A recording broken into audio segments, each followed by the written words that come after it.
सबको हमने कल पढ़ा था, लेकिन आज जो हमको पढ़ना है वो पोस्ट इंडिपेंडेंस पढ़ना है, यानी कि आज़ादी के बाद जो उच्च शिक्षा में की प्रगति के लिए जितने भी आयोग बनाए गए उनको पढ़ना है हमें।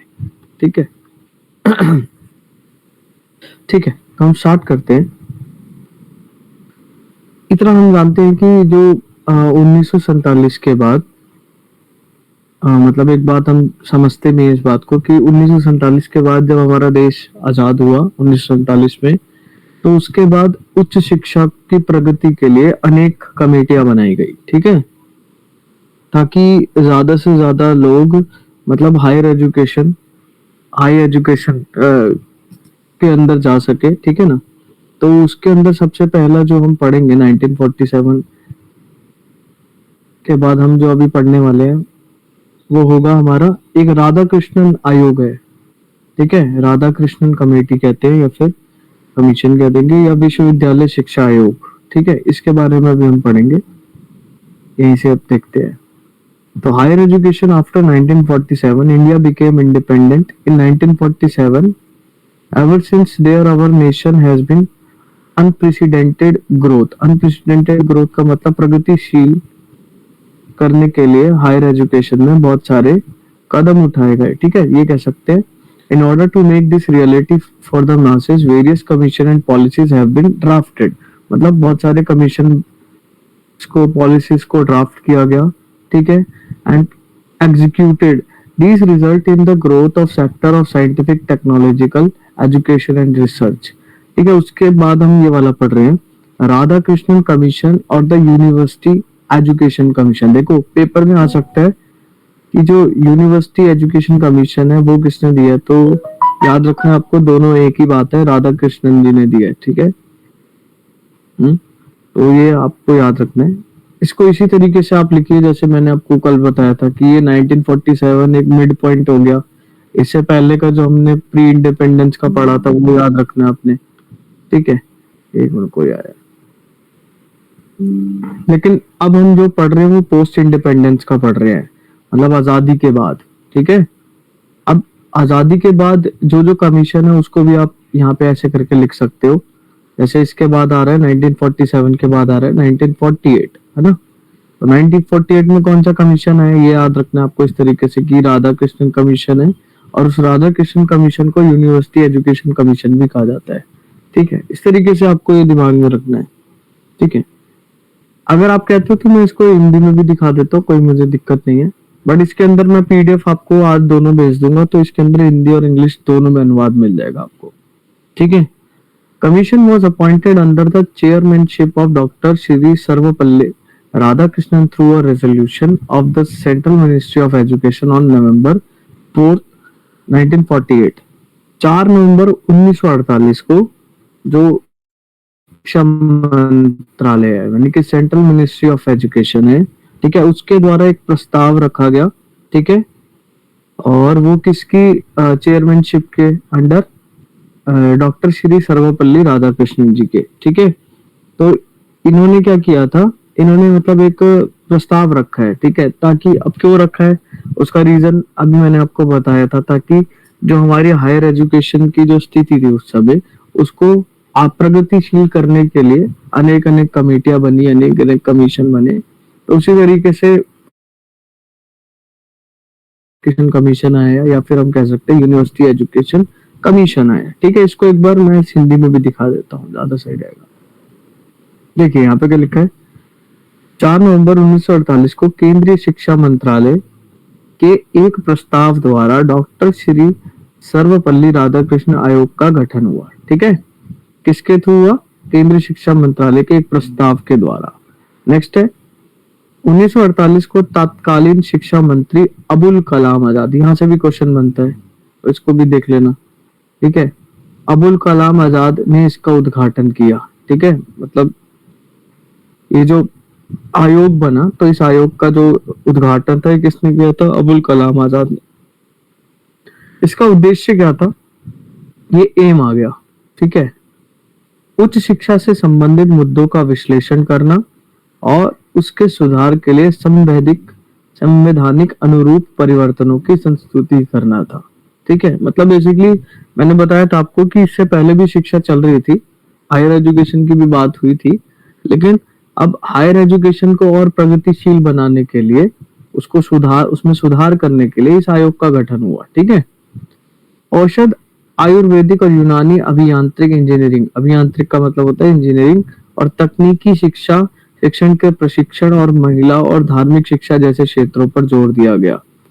तो ये आप एक दो तीन चीजें आप याद रखिए। सबसे पहले कि राधा कृष्ण आयोग कब हुआ, तो 4 नवंबर 1948 को। ठीक है। ये किसकी प्रेसिडेंशियलशिप में, या फिर हम कह सकते हैं कि किसकी लीडरशिप में, या सिटीजनशिप बोलते हैं उसको, नहीं चेयरमैनशिप, सॉरी, हाँ चेयरमैनशिप आएगा इसमें। ठीक है। इसकी चेयरमैनशिप में हुआ तो सर्वपल्ली राधाकृष्णन। ठीक है।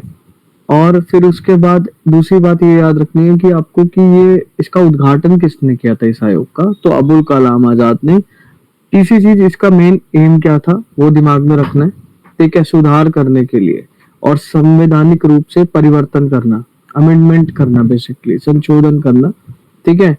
और चौथी चीज ये थी कि औषध, आयुर्वेदिक, यूनानी और अभियांत्रिक और तकनीकी शिक्षा, शिक्षण के प्रशिक्षण और महिला और धार्मिक शिक्षा जैसे क्षेत्रों पर जोर देना। अंग्रेजी के साथ साथ राष्ट्रीय एवं क्षेत्रीय भाषा का प्रोत्साहन कर देना। ठीक है। तो ये इसका मेन एम था। अब आगे आते हैं मुदालियर आयोग। तो अभी हमने क्या पढ़ा, 1948 में अभी हमने पढ़ा है, 1947 को आजादी मिली, 1948 के बाद राधा कृष्णन आयोग आया, उसके बाद अब आ रहा है 1952 से लेकर 1953 में मुदालियर आयोग। ठीक है, इस पे बात करते हैं। भारत सरकार ने डॉक्टर ए लक्ष्मण स्वामी मुदालियर, ठीक है, भारत सरकार ने डॉक्टर ए लक्ष्मण स्वामी मुदालियर मद्रास विश्वविद्यालय के कुलपति, कुलपति का मतलब होता है वाइस चांसलर, वीसी, ठीक है ना, के नेतृत्व में माध्यमिक शिक्षा आयोग का गठन किया। किसका किया था? माध्यमिक शिक्षा आयोग। ठीक है, इसको याद रखना है कि भारत सरकार ने डॉक्टर ए लक्ष्मण स्वामी मुदालियर, जो मुदालियर आयोग है, ये किसके नाम से पड़ा? तो डॉक्टर ए लक्ष्मण स्वामी मुदालियर मद्रास विश्वविद्यालय के कुलपति के नेतृत्व में माध्यमिक शिक्षा का आयोग का गठन किया। इसका उद्देश्य भारत में माध्यमिक शिक्षा यानी कि सेकेंडरी एजुकेशन बोलते हैं, माध्यमिक शिक्षा का मतलब होता है सेकेंडरी एजुकेशन की वर्तमान स्थिति की जांच करना कि भैया जो आपने इसका एक इन्होंने माध्यमिक शिक्षा का तो आयोग बिठा दिया, अब ये आयोग करेगा क्या? और ये आयोग क्या करेगा? उस माध्यमिक शिक्षा की वर्तमान में स्थिति का जांच करेगा उस समय, ठीक है, और सभी पहलुओं को शामिल करते हुए एक व्यापक रिपोर्ट बताएगा। मैंने कल आपको समझाया था कि कभी भी कोई आयोग आता है वो पहले जाके सर्वे करता है कि भाई सुधार क्या चल रहा है ना, जो भी हमने मतलब जो भी हमने कमीशन बनाया है या फिर कुछ भी हम रूल पास कर रहे हैं तो उसका इम्प्लीमेंटेशन कैसा हो रहा है, इसकी एक रिपोर्ट तैयार होती है। फिर उस रिपोर्ट के आधार पर ये देखे जाते हैं कि वर्तमान में हम इसमें क्या क्या इसकी स्थिति को कैसे बदल सकते हैं, तो उसके लिए फिर एक नए नए आयोग बनते हैं। उसी तरीके से ये भी काम हो रहा है, ठीक है। इसके सभी पहलुओं को शामिल करते हुए एक व्यापक रिपोर्ट प्रदान करना था। इस आयोग का गठन 23 सितंबर 1952 या 1952 कह सकते है ना, 1952 को किया गया था और इसने अपनी रिपोर्ट जून 1953 में प्रस्तुत की थी। अपनी रिपोर्ट में इस आयोग ने माध्यमिक शिक्षा के पुनर्गठन और संवर्धन के लिए रणनीतियों की संस्तुतियों, जिसमें विशेष रूप से उद्देश्यों, संरचना और पाठ्यक्रम के साथ साथ प्राथमिक, बुनियादी और उच्च शिक्षा से इसके संबंध पर ध्यान केंद्रित किया था। देखिए इसको एक तरीके से एक बार पूरा पढ़ लेते हैं, उसके बाद फिर मैं इसको एक सिंक्रोनाइज कर दूंगा कि मेन आपको क्या इसमें दिमाग में रखना है, ठीक है। तो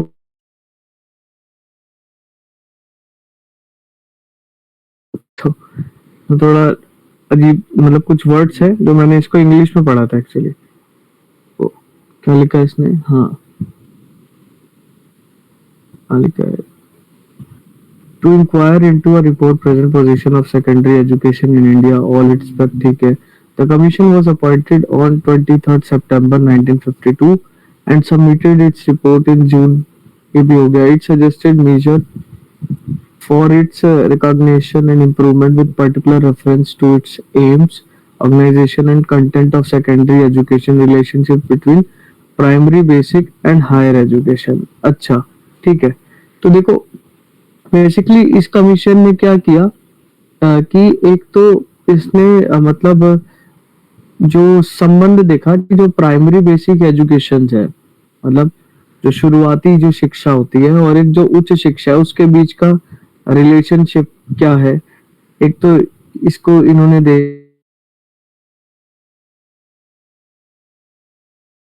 एक आयोग, यही तो आयोग घटा था, तो इसके ऊपर तो वो लोग देखेंगे देखेंगे, ठीक है।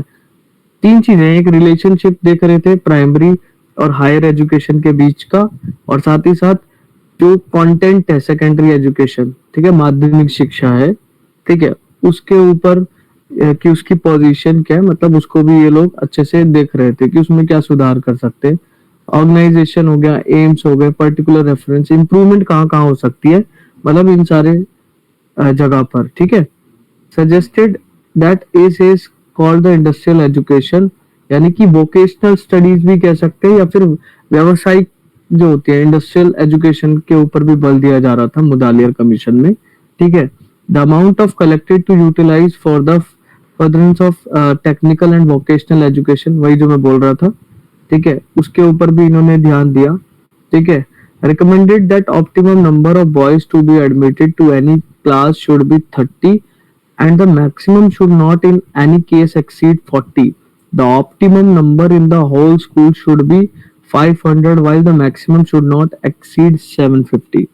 इस पॉइंट को मैं समझाता हूँ कि मुदालियर कमीशन ने क्या किया कि कि जैसे कोई एक कक्षा है, ठीक है, कि मतलब अगर जैसे लड़के अगर मतलब जैसे इन्होंने मतलब एक संसुस्त क्या बोलेंगे इसको, हाँ, संस्तुति, ठीक है। ये जो recommended that the optimum number of boys, मतलब इन्होंने क्या किया, एक संस्तुति की एक संस्तुति मतलब बनाई, ठीक है, जिसके अंदर इन्होंने कहा कि भैया देखो जो लड़के होंगे ना, अगर किसी कक्षा में कोई प्रवेश लेता है, लड़का और लड़की लेंगे ऑब्वियस है, लेकिन लड़के कितने लेंगे, 30 उनकी संख्या तो होनी ही होनी चाहिए, ठीक है। Maximum should not in any case exceed 40, और ज्यादा से ज्यादा अगर इसको खींचतान के भी अगर हम किसी लड़के की लड़कों की जो संख्या हो किसी क्लास में, ज्यादा से ज्यादा 40 तक हो सकती है, ठीक है। इस तरीके से इन्होंने बताया। और इसी तरह पूरे स्कूलों में लड़के की जो संख्या होगी वो लगभग 500 के करीब 500 के करीब होनी चाहिए, जिसकी अधिकतम सीमा, या फिर अगर इसको खींचतान भी दिया तो 750 तक होनी चाहिए लड़कों की संख्या, ठीक है। यहाँ पे इसने बताया कि लड़कों की संख्या कितनी होनी चाहिए क्लास में, उसके बारे में भी मुदालियर कमीशन ने बताया।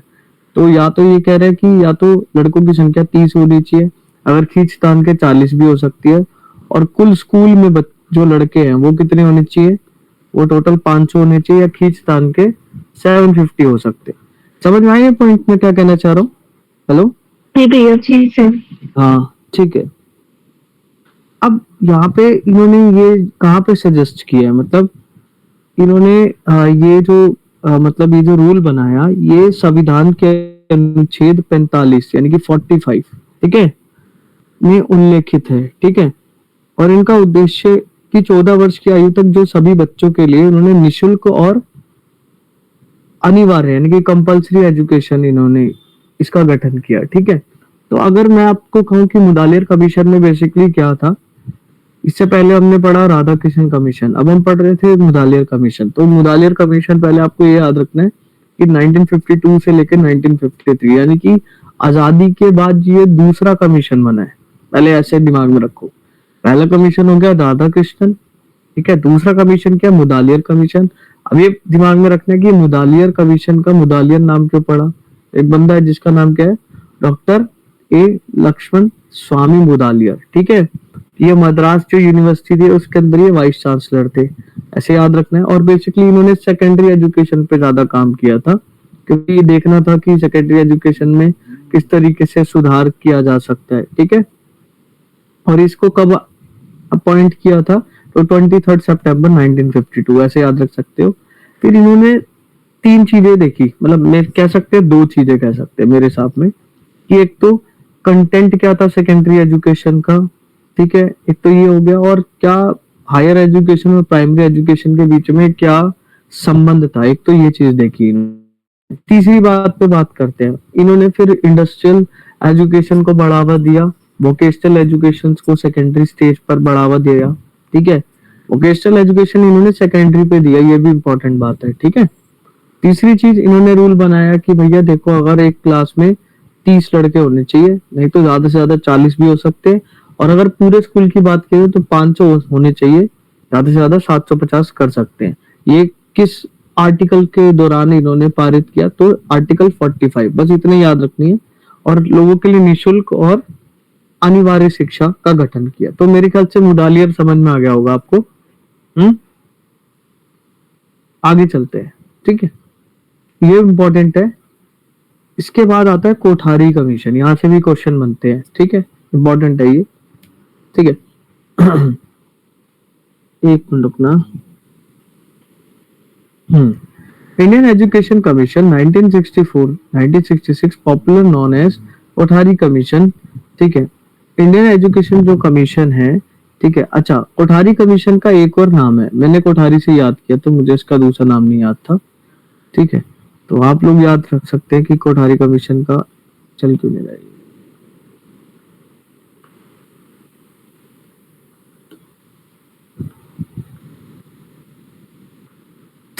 क्या हो गया इसमें?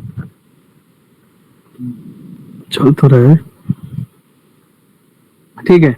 हाँ, कोठारी कमीशन का जो दूसरा नाम है वो क्या, इंडियन एजुकेशन कमीशन, ठीक है। और इसको कहा जाता है कोठारी कमीशन, ये तो इसने बता दिया है। Was an ad hoc commission set up by the government of India, ठीक है। अभी बताता हूँ क्या ये, to examine all aspect of the education sector in India, to evolve a general pattern of education and advise guidelines policies for the development of education in India, ठीक है। बता रहा हूँ, देखो इसमें क्या है, ध्यान से समझेंगे इसको, कि इन्होंने 1964 में से मतलब 1960 तक जो भारत सरकार है, ठीक है, उसके द्वारा इस कमीशन को स्थापित किया गया, ठीक है, ये कह सकते हैं। और इसका उद्देश्य क्या था कि जो शिक्षा जो क्षेत्र है ना, मतलब शिक्षा जो क्षेत्र है उसके सभी पहलुओं को, पहलू कह सकते हैं, उस सभी पहलुओं को अच्छे ढंग से उसका मतलब विश्लेषण करना, ठीक है।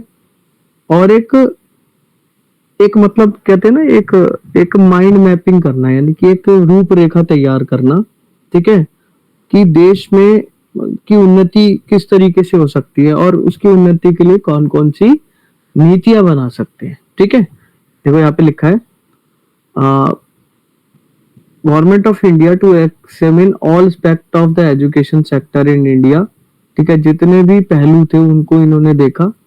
To evolve a general pattern of education and advice guideline policy for development of education in India, ठीक है। ये तो सीधी सी बात है, कोई भी कमीशन आएगा वो ये सब चीजें तो देखेगा ही देखेगा, लेकिन मेन काम क्या वो यहाँ पे देखते हैं। It was formed on 14 July 1964, ठीक है, अंडर द चेयरमैनशिप, चेयरमैनशिप का मतलब यहाँ पे आप लोग समझते हैं क्या है ये, अध्यक्षता, ठीक है, अध्यक्षता को बोलते हैं हम यहाँ पे। मतलब ये कहना चाह रहा है कि 14 जुलाई 1964 में मतलब किसकी अध्यक्षता में ये कमीशन बना था, तो दौलत सिंह कोठारी की अध्यक्षता में, इसलिए इसका नाम कोठारी कमीशन पड़ा। Then chairman of university grant commission, यानी कि यूजीसी, 17 मेंबर्स 20 चैप्टर्स। एक मिनट रुकना, क्या लिखा है इसमें, ठीक है। अच्छा, इस आयोग में टोटल 17 मेंबर्स थे, ओके, और साथ ही साथ 20 अध्याय थे, इसको याद रखना है। मैं अगर एक बार फिर से बोलता हूँ कि इसका गठन जो था वो 14 जुलाई और 1964 को विश्वविद्यालय मतलब क्या बोलेंगे, विश्वविद्यालय अनुदान आयोग, अनुदान आयोग बनाया, किसकी अध्यक्षता में, तो दौलत सिंह कोठारी की अध्यक्षता में, ठीक है, इसको ऐसे याद रखना है। और 17 मेंबर और 20 चैप्टर हैं। To report of commission is entitled education and national development, इसका जो एंटाइटल मतलब जो इसका मुख्य जो शीर्षक है वो क्या है, एजुकेशन एंड नेशनल डेवलपमेंट। ठीक है, आगे चलते हैं। Recommendation of the committee was were as follows, effort should be made for the early fulfilment of the directive principle under article 45 and constitution seeking to provide free and compulsory education for all children up to age of 14। ठीक है, इसको समझते हैं। संविधान का जो एक अनुच्छेद है 45, अभी भी हमने देखा था 45 ऊपर, तो उसके अकॉर्डिंगली क्या था, कंपलसरी और फ्री एजुकेशन तो था ही था, है ना। ठीक है, तो उसके लेकिन इसमें इन्होंने एज भी प्रोवाइड, आई थिंक ऊपर वाले में भी एज प्रोवाइड थी 3। हाँ ठीक है, ये तो है ही है। मतलब ये आर्टिकल 45 थोड़ा सा आप लोग याद रखना, ये बेसिकली ये कॉन्स्टिट्यूशन में अमिट किया गया और किस लिए किया गया, सके और कंपलसरी एजुकेशन हो सके सभी चाइल्ड्स के लिए जो भी 14 साल तक के। ठीक है, यहाँ तक बात हो गई। Effort should be made for the early fulfilment of directive principle. अब ये डायरेक्टिव प्रिंसिपल क्या होता है इसको समझते हैं। एक मिनट रुकना।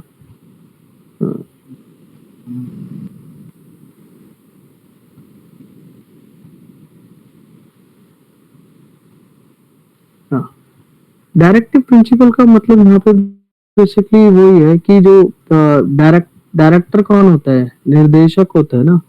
ठीक है, तो यहाँ पर ये कहना चाह रहा है कि जो नीति निर्देशक है, ठीक है, मतलब ये जो 45 इन्होंने क्या किया, इन्होंने बहुत सारे एफर्ट्स लगाए, ठीक है, नीति निर्देशकों ने, कि ताकि क्या बोलते हैं, ये आर्टिकल जो है ये पारित हो सके। ठीक है ना, कॉन्स्टिट्यूशन में ये चीज मतलब आ ना पाए। मेरे को लगता है एग्जीक्यूशन नहीं हो रहा होगा उस समय इस चीज का, कि फ्री शिक्षा मिल रही होगी, नहीं मिल रही होगी उस समय, तभी ये फिर से इस कमेटी ने फिर से रिकमेंड किया। एक मिनट, कोई कुछ कह रहे क्या?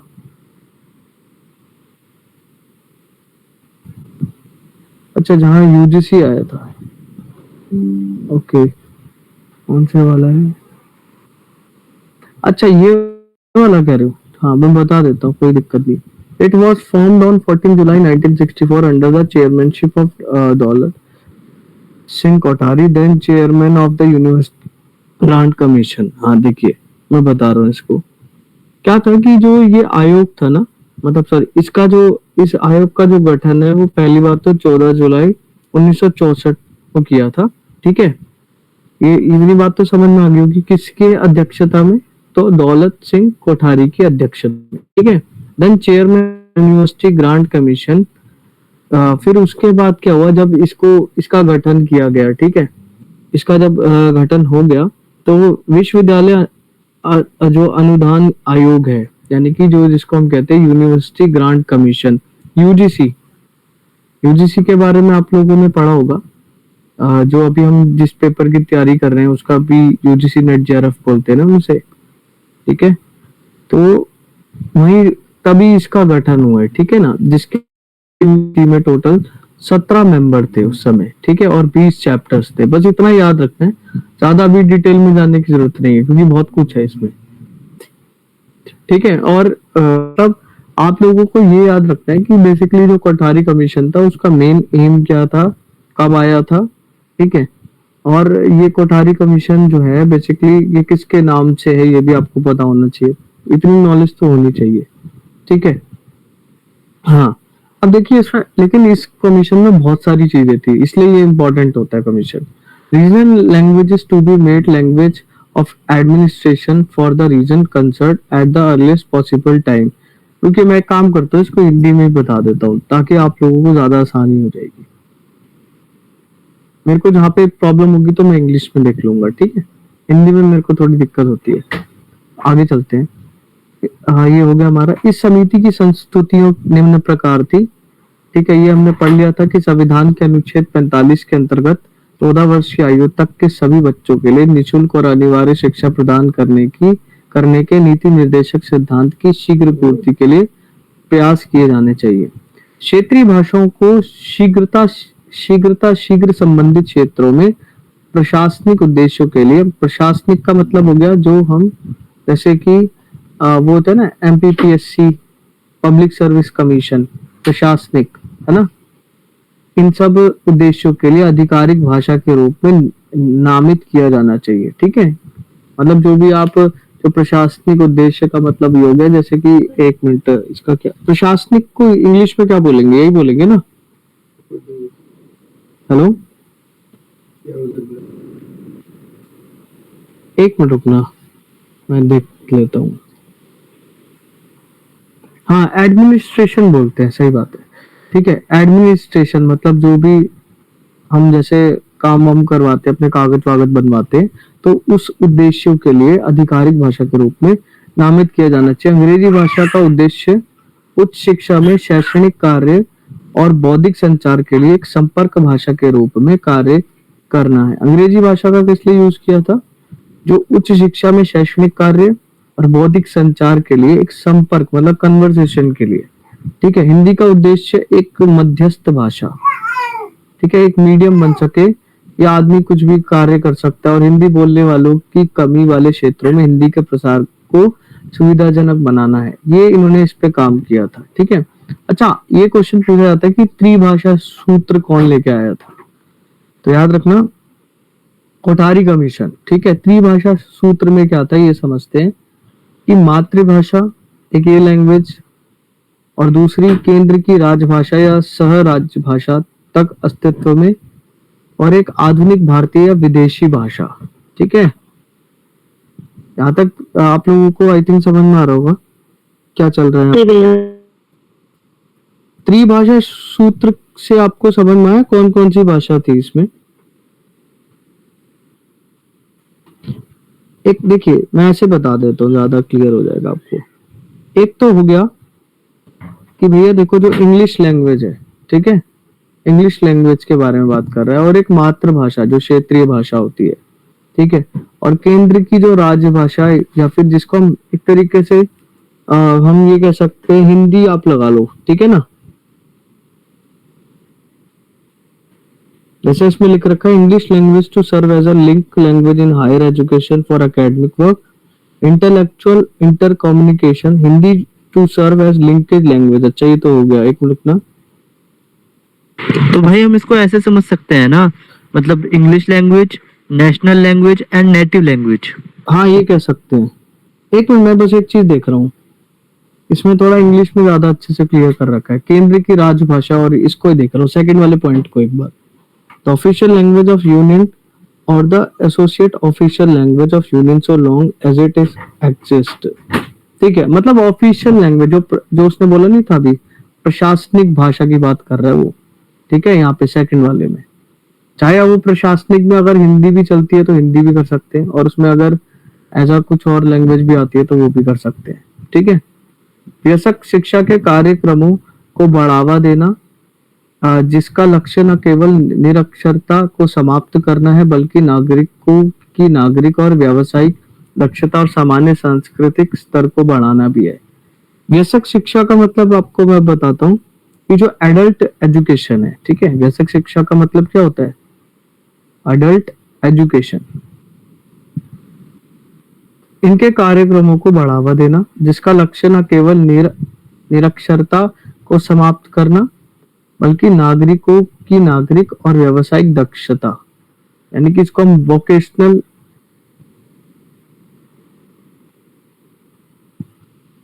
ठीक है, हाँ एक मिनट, यही लिखा है इसने। वोकेशनल दक्षता का मतलब क्या होता है? एफिशिएंसी कहेंगे इसको, है ना? हाँ, ठीक है, मतलब व्यावसायिक दक्षता और सामान्य सांस्कृतिक स्तर को बढ़ाना। मतलब बेसिकली अगर मैं कहूँ कि इन्होंने जो त्रिभाषा को ये लोग लेके आए थे, कोठारी आयोग, ठीक है, उसके बाद इन्होंने एडल्ट एजुकेशन पे काम किया, जिसका लक्ष्य ये नहीं था कि निरक्षरता रहे, ठीक है, कि भाई और साथ ही साथ मतलब नागरिकों में वोकेशनल एफिशिएंसी हो, ठीक है, एक तो ये भी चीज थी, और व्यावसायिक मतलब उनके अंदर क्या हो, व्यावसायिक दक्षता पाई जाए। ठीक है, केंद्र और राज्य सरकारों को सभी संस्थानों में नैतिक, सामाजिक और आध्यात्मिक मूल्यों की शिक्षा शुरू करने के उपाय अपनाने चाहिए। एक ये इम्पोर्टेंट है। स्कूल और कॉलेजों में शैक्षणिक अध्ययन के साथ साथ सामाजिक और राष्ट्रीय सेवा कार्यक्रमों का आयोजन एनएसएस की तरह सभी स्तरों पर सभी छात्रों के लिए अनिवार्य बनाना। सामान्य स्कूल प्रणाली, ठीक है, सामान्य स्कूल प्रणाली यानी कि स्कूली शिक्षा प्रणाली का अच्छा मानक 10+2+3। ये तो ये हमारा क्या है, 10+2+3, ये सामान्य स्कूल प्रणाली है, ठीक है, बनाए रखना। इसने संस्तुति की सरकार कॉलेज शिक्षा के व्यवसायीकरण पर अधिक जोर दिया है, मतलब वोकेशनल एजुकेशन पे ज्यादा जोर दिया था, ठीक है, इसको याद रखना है। शिक्षा कार्यक्रम में सुधार किया जाना चाहिए, ठीक है। शिक्षण प्रशिक्षण यानी कि जो टीचर ट्रेनिंग है, संस्थानों में सुधार और प्रशिक्षण सुविधाओं का विस्तार किया जाना चाहिए। प्राथमिक स्तर पर पुस्तकों एवं लेखन सामग्री की निःशुल्क आपूर्ति। माध्यमिक एवं उच्च शिक्षा के सभी संस्थानों में पुस्तक बैंक, पाठ्य पुस्तक पुस्तकालयों की व्यवस्था, लाइब्रेरी की बात करता है ये। स्कूल पाठ्यक्रम में सुधार करने के लिए, अच्छा आप एक चीज सोचिए कि अगर कोठारी कमीशन नहीं होता, जो अभी हम शिक्षा लेके आते हैं, आप जैसे आप ये पढ़ रहे हो तो आपको ऐसा फील हो रहा होगा कि बेसिकली इसी तरीके से हमारे स्कूलों में शिक्षा दी जाती है। तो इसी वजह से कोठारी आयोग का एक बहुत बड़ा महत्वपूर्ण योगदान रहा है हमारी शिक्षाओं में। इसने एकदम क्लियरिटी से बताया कि बेसिकली प्राथमिक स्तर पर लेखन सामग्री निःशुल्क होनी चाहिए। उच्च शिक्षा के सभी संस्थानों में पुस्तक बैंक, पाठ्य पुस्तक की पुस्तकालयों की व्यवस्था। मेरी बात आप लोगों को समझ में आ रही होगी मैं क्या कहना चाह रहा हूँ। स्कूल पाठ्यक्रम में सुधार के लिए विश्वविद्यालय की शिक्षा विभागों, प्रशिक्षण कॉलेजों और राज्य शिक्षा संस्थान और स्कूल शिक्षा बोर्ड द्वारा अनुसंधान किया जाना चाहिए। 1968 शिक्षा के संबंध में राष्ट्रीय शिक्षा नीति कोठारी आयोग के सुझावों के अनुरूप भारत सरकार द्वारा स्थापित की गई थी, ठीक है। 1968 में शिक्षा के संबंध में राष्ट्रीय नीति यानी कि राष्ट्रीय शिक्षा नीति कब आई थी पहली? 1968 में, ठीक है, जिसको हम कोठारी आयोग के सुझावों के अनुरूप भारत सरकार द्वारा स्थापित की गई थी। भारतीय संविधान में 6 से 14 वर्ष की आयु के बच्चों के लिए अनिवार्य शिक्षा प्रस्तावित है, ठीक है। इसने संस्कृति की माध्यमिक विद्यालयों में क्षेत्रीय भाषाओं के उपयोग को बढ़ावा देना अनिवार्य समझा।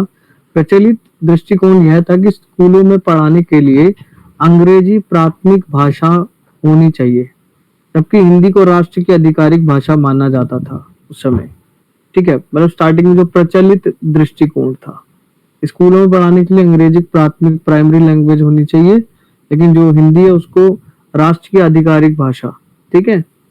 इसने संस्कृत के विकास पर भी जोर दिया था, ठीक है, जो भारत की सांस्कृतिक विरासत का प्रतीक थी।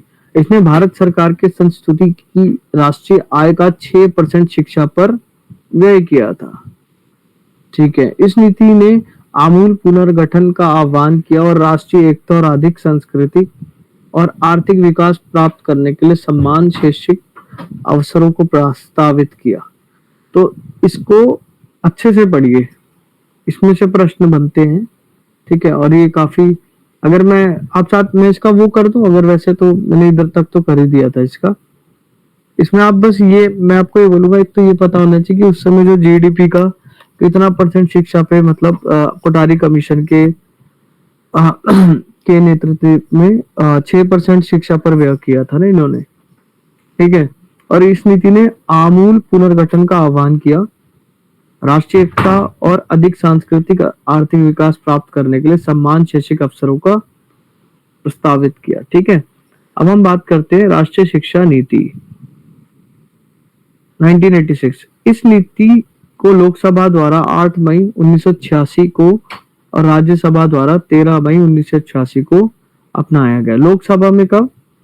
8 मई को, और वहीं 13 मई को राज्यसभा में, ठीक है।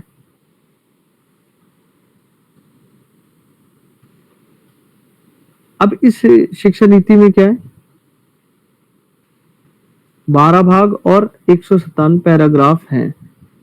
इसने सबके लिए शिक्षा पर जोर दिया, ठीक है, सबके लिए इसने शिक्षा पे जोर दिया, याद रखना। इसका उद्देश्य, एक मिनट रुकना, क्या था ये, पंथ निरपेक्षताओं का भाव उत्पन्न करना, वैज्ञानिक चिंतन विकसित करना और व्यक्तिगत स्वतंत्रता को बढ़ावा देना था।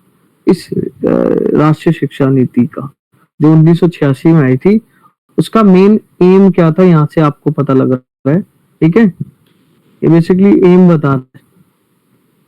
इसने सबके लिए एक तो शिक्षा पर जोर दिया, ये एम था, और पंथ निरपेक्षता का भाव उत्पन्न किया, ठीक है, और वैज्ञानिक चिंतन विकसित करना और व्यक्तिगत स्वतंत्रता को बढ़ावा देना था। इस नीति में विशेष रूप से भारतीय महिलाएं और अनुसूचित जातियां मतलब एसटी और एससी समुदायों के लिए असमानताओं को दूर यानी कि डिस्क्रिमिनेशन को खत्म करना, ठीक है, और शैक्षिक अवसरों को बराबर करने पर विशेष जोर देने का आह्वान किया था। इस समिति की संस्तुतियां निम्न थी।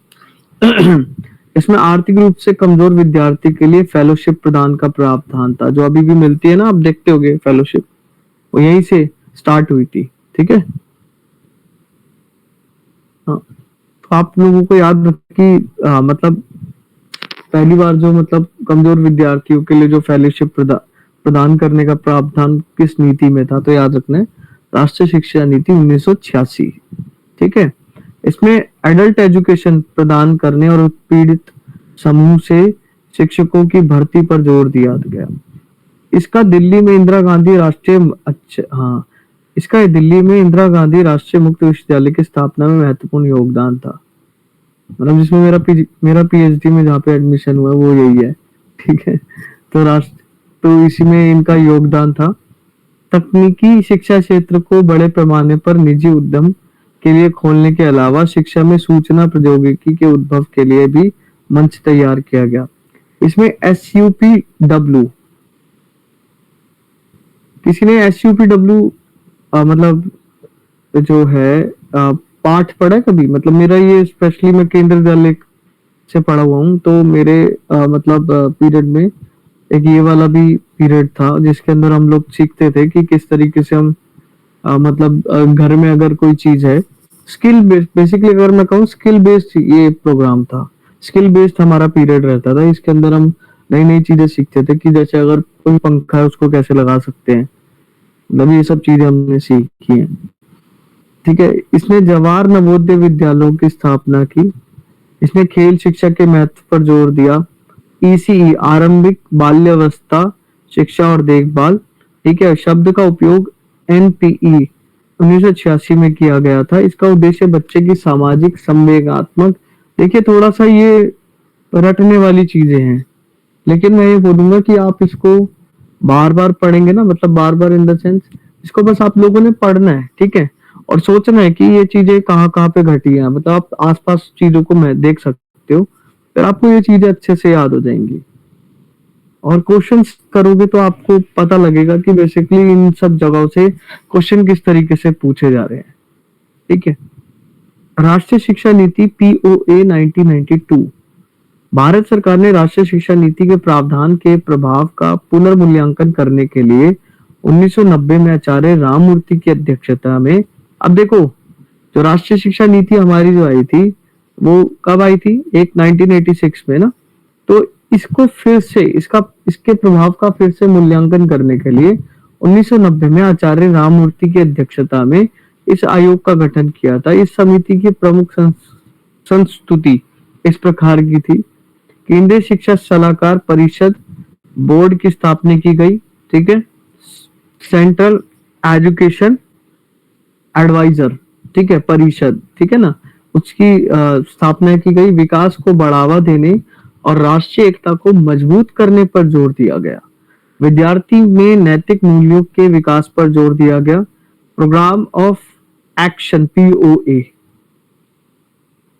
ठीक है, ये पूछ सकते हैं ये कब आया, तो आप बता देना इसको।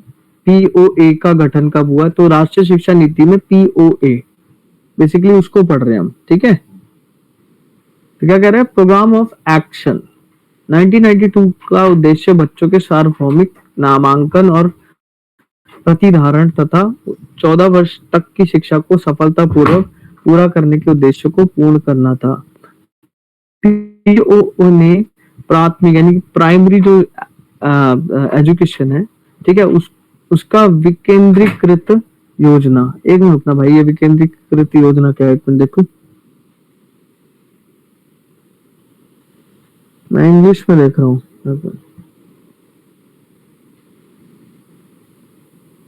अच्छा, ठीक है। विकेंद्रीकृत का एक केंद्रीकृत होता है, ठीक है, मतलब सेंट्रलाइज करना किसी चीज को, और विकेंद्रीकृत का मतलब होता है डिसेंट्रलाइज्ड, यानी कि पीओए ने प्राथमिक शिक्षा को डिसेंट्रलाइज योजना और अच्छे प्रबंधन की भी संस्तुति की, ठीक है। व्यक्तिगत योग्यता और राष्ट्रीय उत्पादकता बढ़ाने के लिए व्यावसायिक शिक्षा को महत्व दिया गया। पीओए का उद्देश्य, अब यहाँ पे एम आ गया इसका, शारीरिक, मानसिक और वित्तीय तनाव को कम करने के लिए पेशेवर और तकनीकी कार्यक्रमों में प्रवेश करने के लिए राष्ट्रीय व्यापी आम प्रवेश AIE आयोजित करना है, ठीक है। बेसिकली इनका काम क्या था कि भैया देखो, जो शारीरिक मानसिक तनाव रहता है स्टूडेंट पे और पैसे की भी समस्या रहती है, ठीक है, उसको कम करना। दूसरा क्या था, तकनीकी जो कार्यक्रम है उसमें प्रवेश करने के लिए राष्ट्रव्यापी आम प्रवेश परीक्षा AIEE, ठीक है, उसको इन्होंने आयोजित किया। इसको समझते हैं। अब इसके बाद आता है यशपाल समिति रिपोर्ट 2009, वर्ष 2009 में मानव, अभी यशपाल के बारे में एक मिनट रुकना, क्या था, बीच बीच में चीजें चेंज हो रही है।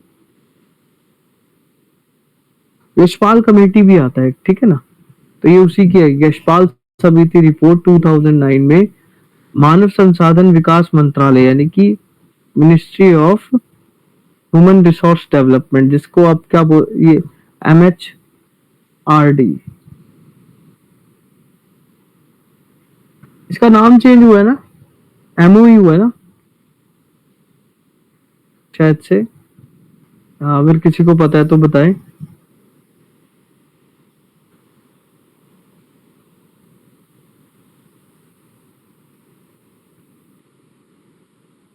चलो कोई बात नहीं, मैं इसको एक बार बताऊंगा। यशपाल समिति रिपोर्ट 2009, वर्ष 2009 में मानव संसाधन विकास मंत्रालय ने उच्च शिक्षा पर एक समिति की स्थापना की थी, जिसे, एक मिनट रुकना, मानव संसाधन विकास मंत्रालय ने उच्च शिक्षा पर एक समिति की स्थापना की थी जिसे यशपाल समिति के नाम से जाना जाता है। भारत में उच्च शिक्षा के किए जाने वाले सुधारों की जांच हेतु समिति के अध्यक्ष यशपाल थे। बेसिकली अब क्या है कि ये जांच के लिए भी किसी एक व्यक्ति को इन्होंने अध्यक्ष बनाया है, जो यशपाल है, ठीक है। यशपाल विश्व स्तर पर प्रसिद्ध भौतिक विज्ञानी, अकादमिक और उच्च शिक्षा सुधारक प्रोफेसर थे। यशपाल समिति ने अपनी रिपोर्ट में विश्वविद्यालय के विचार पर जोर दिया, ठीक है, और कई बड़े संरचनात्मक परिवर्तनों की संस्तुति की। यशपाल की रिपोर्ट की महत्वपूर्ण संस्तुति निम्नलिखित है।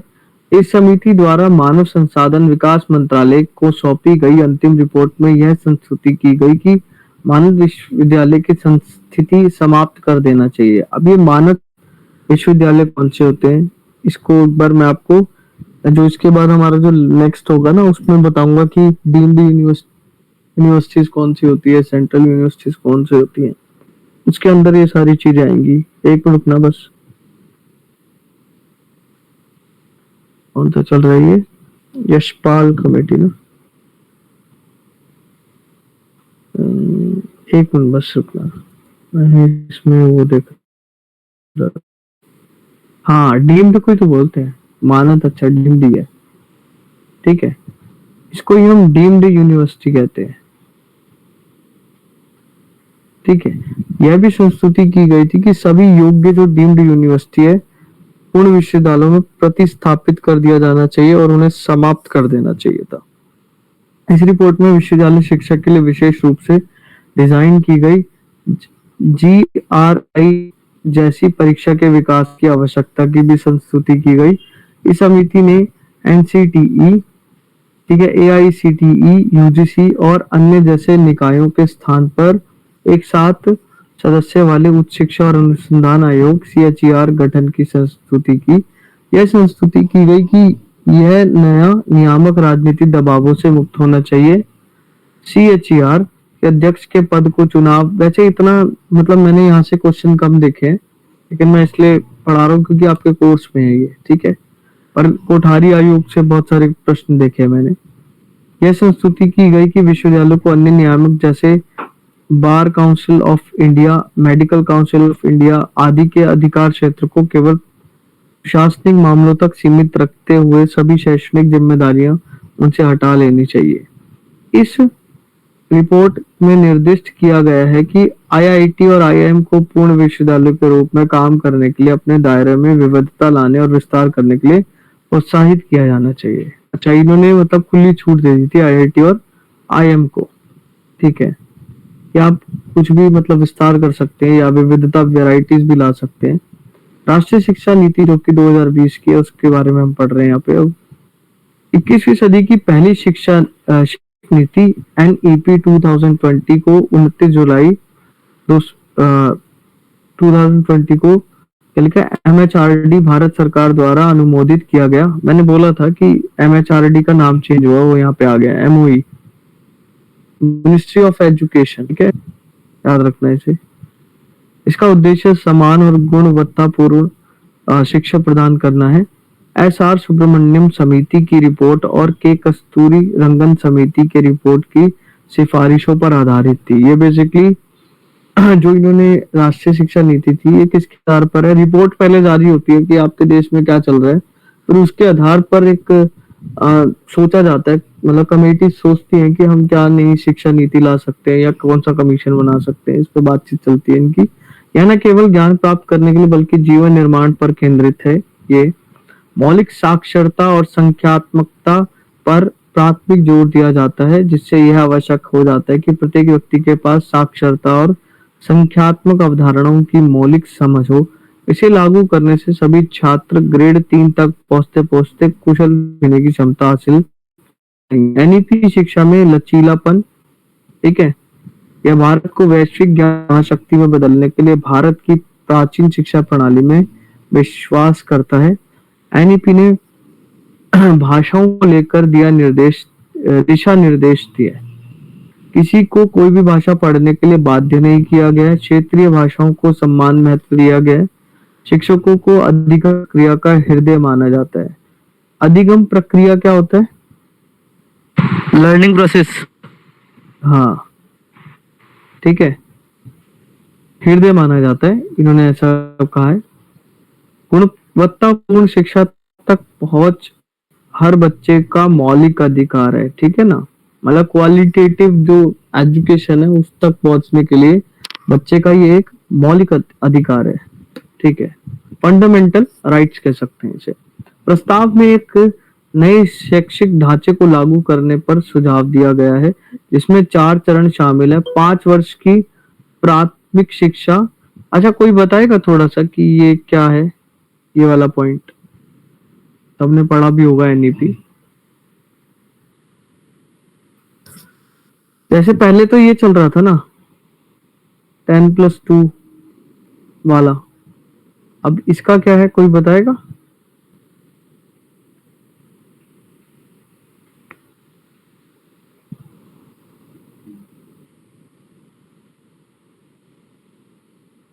चलो कोई नहीं, मैं बताता हूँ।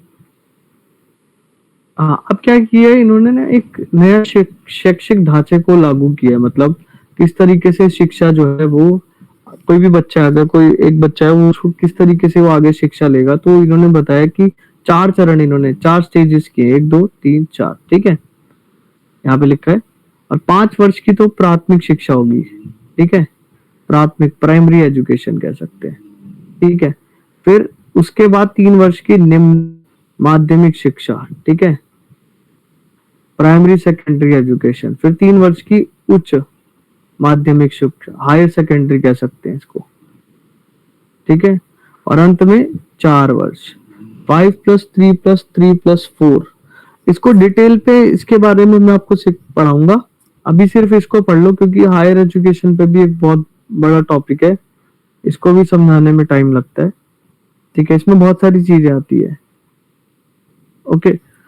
हाँ, इसमें राज्य स्कूल नियामक यानी कि प्राधिकरण SSRA स्थापित करने को प्रस्तावित किया गया। पूर्व प्राथमिक शिक्षा को सार्वभौमिक बनाना और मूलभूत साक्षरता और संख्यात्मकता प्रदान करना है। इस नीति में 3 प्रकार के HEI का प्रस्ताव है: अनुसंधान विश्वविद्यालय, शिक्षण विश्वविद्यालय और स्वायत्त डिग्री अनुदान कॉलेज। यह संसद के अधिनियम द्वारा राष्ट्रीय अनुसंधान फाउंडेशन NRI स्थापित करने की संस्तुति करता है। एक शीर्ष निकाय राष्ट्रीय शिक्षा आयोग का गठन किया जाता है। मैं एक काम करता हूँ कि इसके अंदर पहले आप लोग मुझे बताइए कि मतलब मैं आपसे पूछ रहा हूँ कि एक तो एनईपी आपको पढ़ाना है नेक्स्ट क्लास में।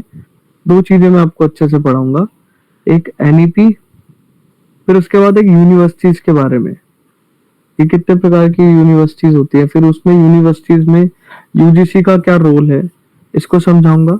ठीक है, फिर यूनिवर्सिटी के प्रकार कितने हैं उसको मैं आपको बताऊंगा नेक्स्ट क्लास में। आप लोग क्या कीजिए, मैं जो आपको बता रहा हूँ अभी, मैंने जो आपको कल जो पढ़ाया था और आज जो पढ़ाया है, 1947 से पहले जितने भी एजुकेशन से रिलेटेड जो कमीशंस हैं या आयोग बने उसके बारे में आप लोग पढ़ के आए। 1947 के बाद जितने जो आज पढ़ाए इनको एक बार जरूर देखें। ठीक है, ये एक बार आप देख के आएंगे तो कल जो मैं एनईपी पढ़ाऊंगा वो ज्यादा अच्छे से आपको समझ में आएगा, और साथ ही साथ यूनिवर्सिटीज के बारे में भी जो पढ़ाऊंगा वो भी समझ में आएगा। ठीक है, दो चीज पढ़ाऊंगा कल, यहीं तक रखते हैं। भाई और कितना पोर्शन बचा है इसका? बस एक लास्ट, इस यूनिट का बचा। इसका एक लास्ट बस यही है। बाकी देखिए इसके अंदर ना एक आर्टिकल वाला आता है, आर्टिकल के क्वेश्चंस आपके आ रहे होंगे बहुत।